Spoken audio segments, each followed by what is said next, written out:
Hey everybody, welcome in. It is the Week 15 recap, and boy, what a shitty weekend for fantasy. I lost in the league by 0.4 points because Drew Brees, Michael Thomas, Ian Thomas, and the Saints kicker could not outscore Mark Ingram and a 6 or 7 point lead. It was pathetic.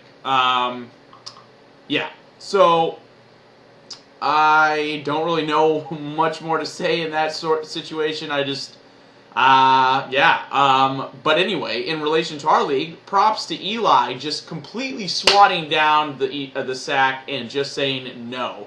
Getting the high man of the week, just props. And the biggest blowout. So Eli, biggest blowout, high man, and swatting down the ball sack. Eli, way to go, man. So like I was saying a couple of weeks ago when Eli made that trade with Gabe to kind of grab Fournette, Baldwin, and I think those were the two pieces in that trade. I had said he is building, even though it's not a win now because Fournette was out and Baldwin were out with injuries. He's setting his self up so that he can avoid the sack, and I love that trade for Eli. And it worked out beautifully for Eli. So props Eli, avoids the sack, and Katie, the sack stays within the fam. So 2 years in a row, Tori then Katie, and that's just how it is. What can I say? But Katie, better luck next year, but you are the sack, and I hope you enjoy it. Anyway, so Scott and Brady, I guess I could go into more detail about these matchups in terms of consolation. It was really just a testament of D-Hop and Chris Carson just going bananas for Brady, and Mike Williams went bananas for Scott, and kind of Devontae Adams. But regardless, it was... trying to mute this here because someone keeps messaging me memes. Anyway, so, Brady wins that, moves on, and we'll play the winner of Gabe and Weston, and Gabe won that, so Scott will play Weston, and that will be kind of the conclusion for the Week 16 in the constellation. Those are the kind of 4 teams remaining. Gabe here, nothing crazy, just playing Robert Foster. What a random play. 20 points. And of course, Weston basically gets 2 players that score 0 points. So, yeah, that happened. And I think Weston had 5 points from Jameis Winston. Quarterback troubles, I think that's what doomed Weston's season so far. But, on to Travis and Brittany. Brittany kind of squashes Travis here. Travis almost gets the low man of the week. That would have been funny to some level. But Travis getting 0 points for Keenan Allen, 0 points for Melvin Gordon, 0 points for James Conner. Obviously not caring about his really lineup that much. But Brittany, Gurley does what Gurley does, and that's pretty much what got Brittany the win here. Brittany gets 5th overall. Travis moves down to 6th. And we get into the championship bracket. So the kind of most important matchups remaining. So the Bloomfield will consist of CJ and Jay, which I believe they have never squared off in a championship before. This would be a first time, and this is not the first time Jay has been to a championship, and obviously this is not the first time CJ has been to a championship. I believe CJ has never lost in the championship as well, too. He is 2-0 when he has gotten to the championship. In this kind of league-setting format, or the creation of UCC, I think CJ had won the 1 year when we had first made the league.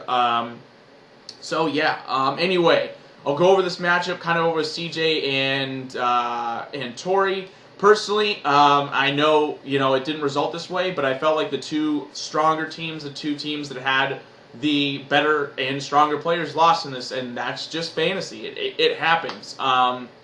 There's not really any way around it. Saquon Barkley didn't have a great game. Amari Cooper, it was just not a great week for Tori. Tori didn't meet her projections, which is exactly what CJ needed. CJ, every single one of his players met their projections and then some, which is exactly kind of what CJ needed, except for Drew Brees. That was not a great game for Drew Brees, but, it happens.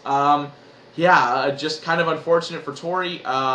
Underscoring 40 points from a projected total. Just not great. I think if Tori would have started Tevin Coleman in her flex position, which I think would have been the smarter play before the thing, and she would have won. So Tori would have won if she had Tevin Coleman in the flex. That would have been, obviously the best play for her. Yeah, and obviously Tori did not make that adjustment. But hey, it happens. It's fantasy. So CJ moves on. I will be playing Tori. And Tori and I will have to go to Buffalo Wild Wings or something like that on this Sunday to watch us fight for $20, which is a fantastic prize. But hey, I guess, we shouldn't complain because some people aren't in a position to get their money back. So, yeah, anyway, CJ kind of moves forward. And I don't really know who's going to win this between the two teams. CJ has been kind of a points vacuum, has beaten every team because the other team has just underperformed drastically. Jay, on the other hand, Derrick Henry. My goodness. I lost in 3 leagues because of Derrick Henry, and this was just unbelievable. The luckiest play of the season, probably. I mean, he has totaled 88 points in the past 2 weeks, or it's 80 points, not 88, 80 points or something like that. Just unbelievable. Jay's kicker, 29 points. That's really solid, and that's pretty much what did it for him. I mean, Adam Thielen didn't have a great game, but Matt Ryan had an amazing game. 31 points. I just am lost for words here. Joe Mixon, Julio Jones did great. Michael Thomas did okay. The Josh Gordon play was not good. I subbed out Mark Ingram, but that wouldn't have made a difference. Honestly, I could have started Justin Jackson and a couple of things here and there, but there's not really much I could have done. I guess maybe 15 points, helps me a little bit, but I'm not winning this. Andrew Luck, 11 points is not good. Again, maybe I'm biased to say this, but I genuinely feel like my team was loaded and stacked and was ready to take on the championship and potentially take on Tori, which had debatably the better team. But it's fantasy. You lose, and it happens. Can't really complain. That's just how it is. That's how it rolls. And when the skill comes in just to get into the playoffs, and it's just luck after that. You just kind of have to be lucky because any one week, any team can lose. So that kind of concludes the preview, the recap of Week 15. So we have Jay and CJ playing in the championship. Congratulations to both of you. Well deserved. Just great season for both of you. And props. Like, seriously, this was, great shit. And Tori and I will fight for 3rd place. We'll see how that finishes out. Knowing my luck, I'll probably lose. But, Tori doesn't seem to have great luck either. And Katie, enjoy the sack. So that pretty much concludes this week's recap. Not much more I'm going to go into here. I will be in Massachusetts this weekend. So I'm hoping that at least some time of formulation of Football Sunday can happen. Just so, if CJ does win, he's able to get the trophy. Something along those lines. Obviously, if Jay wins, I'm sure we'll have, Jay will have to come up and grab it from Brady, or the next time Brady's in Tucson, he can bring it down or something like that. But Brady, be prepared. Dust that trophy off because someone else is having it. And we will see. Will CJ get his 3rd championship, or will Jay get his 1st? We will see. This is obviously going to be the match of the week next week. That's where all the attention is going to be on.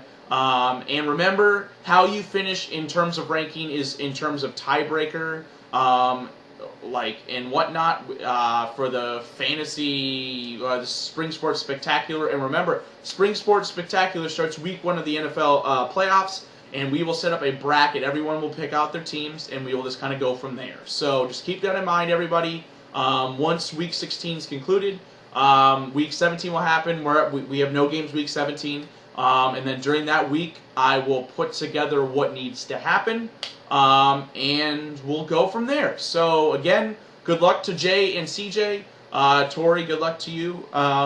It's going to be a wild, wild ride. Anyway, that's it, everybody. Good luck to you all, and peace out.